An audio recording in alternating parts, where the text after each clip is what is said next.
Hello there beautiful people, welcome back again to our channel. For people that don't know, my name is Enes, I'm working for you. So if you have any questions or video requests, make sure to drop online a comment, I will be happy to make a video for you. And for people that do know, welcome back. And please be a witness for that because I made over 300 videos so far on Shopify customization. They were mostly requested by you guys, including this one, because this is the requested video, or actually many people, not just one, because lately, I don't know why, many people for some reason are having this exact issue, which is your website is not secure on Shopify. So when you access the Shopify store on Google Chrome or any browser, it will display a nasty message in red saying your website is not secure. And the weird part is on Shopify, you don't actually have to install any SSL certificates. It's all done and managed by Shopify themselves. So how to fix this issue? That's exactly what I'm about to show you in this video. And it's very simple. So without any more talking, let's just jump to it. As you can see, this is Shopify down team. By the way, I always start with completely new team in tutorials, and every video I add small customizations, but the video like 70 or 60, the team will be completely different.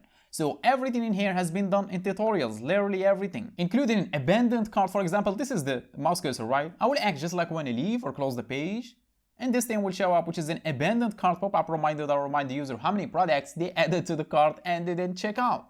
As you can see, I have 4 products in the cart and it says hey 4 items. And by using your own custom code, you don't have to pay monthly for this, but I'll let you decide. So what I'm about to fix in this tutorial, which is this one right here. It looks very scary as you can see, and it's not always the same message. On some browsers, you might see some other message, but the point is the same. Your website is not secure. That's why it basically shows this message. And this is not good. You can turn off a lot of customers. So how to fix that? That's very easy. The first thing you're going to do is get back to Shopify dashboard. And if you are already in Shopify dashboard, click on online store from the left of the page, then click on themes. Then after that, click on the 3 dots to the left of customize right here and click on edit code. Then it will open up the code editor for your Shopify theme. And now on the left panel right here, you will see the search bar right here. Simply search for, click on it, then search for theme.liquid and you will see this file right here. And this file exists on every Shopify theme, no matter if it's free one or paid one, even the custom made ones have the exact file. So click on theme.liquid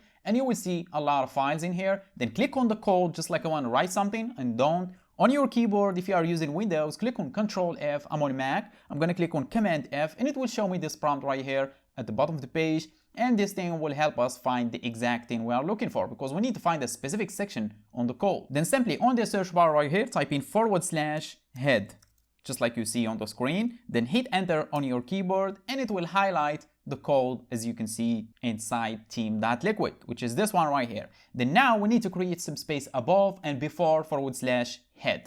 To do so, simply click in front of the last thing. In my case, is closing bracket as you can see. Then hit enter on your keyboard to create a space above and before /head. And after you did create the space above and before /head, simply paste in this code right here. And where are you going to get that code? From the description box. Scroll down the description box and you will find a single line of code. This one right here, as you can see. Simply copy it from the description, paste it in the space that we did create. Just make sure it's above and before /head. The last step in here, simply click on the save button. Now it's done. If I get back to the website, so let me reload the page and see what will happen. And here it is. Now it's working just fine again. And here is the abandoned cart pop-up reminder as you saw earlier. So again, if you have any video requests or any questions, make sure to drop them below in a comment. I would be happy to make a video for you. But for now, I think my job is done. So thanks for watching. Catch you on the next one.